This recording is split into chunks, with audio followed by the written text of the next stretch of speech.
Hi, my name is Jacob Trent. I didn't have any papers, so I wrote my name on the iPad. I hope that's okay.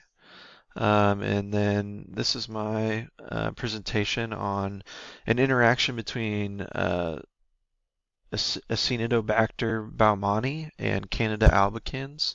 So a prokaryotic bacteria, and a eukaryotic fungal cell.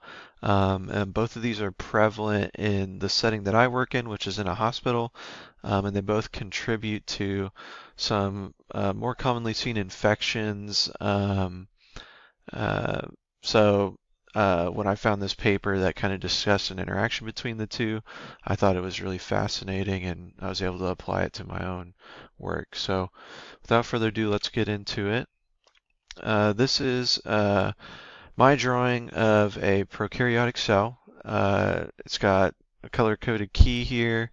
As you can see, it's got some of the main factors of a prokaryote, which is it's got a capsule as well as a cell wall, and you'll notice that the insides are not membrane bound, so the nucleoid and other things are not bound by an extra membrane.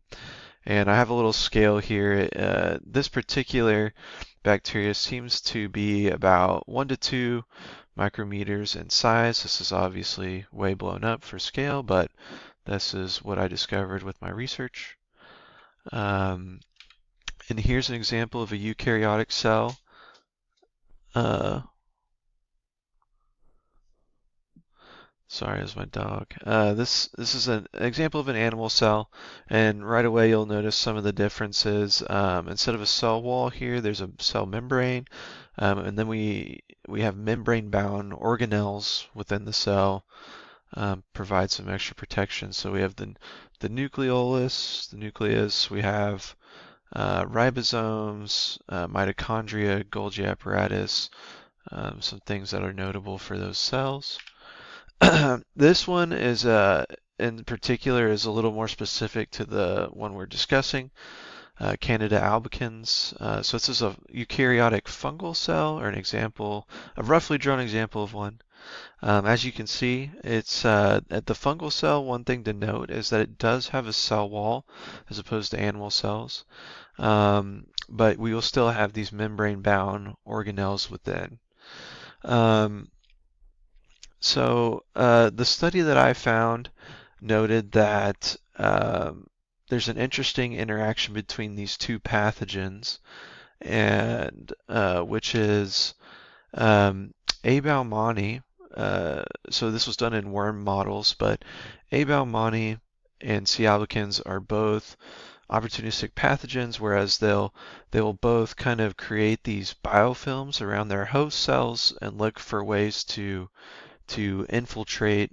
For example, Baumannii will create this biofilm that creates a more protective barrier, and allows it to have the chance to permeate into the host cell. C. albicans is unique in that it has this form here, this yeast form of these circular cells, where it creates a biofilm, gets close to this host cell, and then secretes something called invasins that allow it to be taken into the cell via endocytosis. But it also has another form, where it creates this hyphae, which is this long piece off the cell, which actively penetrates through the host cell, and it achieves invasion that way.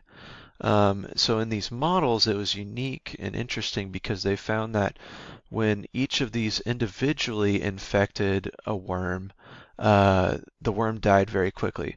But when they were co-infected, uh, Baumannii actually inhibited the ability of C. albicans to transform, um, as well as beat down on the biofilm it created, leaving it more vulnerable to being removed and eaten by the host cell's immune system. And this kind of illustrates here, this is our, prokaryote here. So these pink dots are what they hypothesized, the authors hypothesized that this molecule called farnesol is what inhibits the morphological effects, as you see on the right, and the the morphological effects and the ability to produce this biofilm. So, and there's a density dependent interaction, so where you see as we have more of these prokaryotes, there's more farnesyl, which leads to more of the biofilm here being eaten away. And over here, I kind of tried to highlight that these C.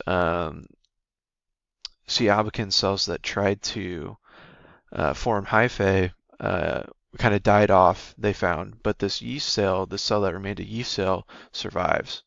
So fascinating to see that two infectious agents actually, when they're existing in the same host, will inhibit each other's ability to damage the host cell to some degree.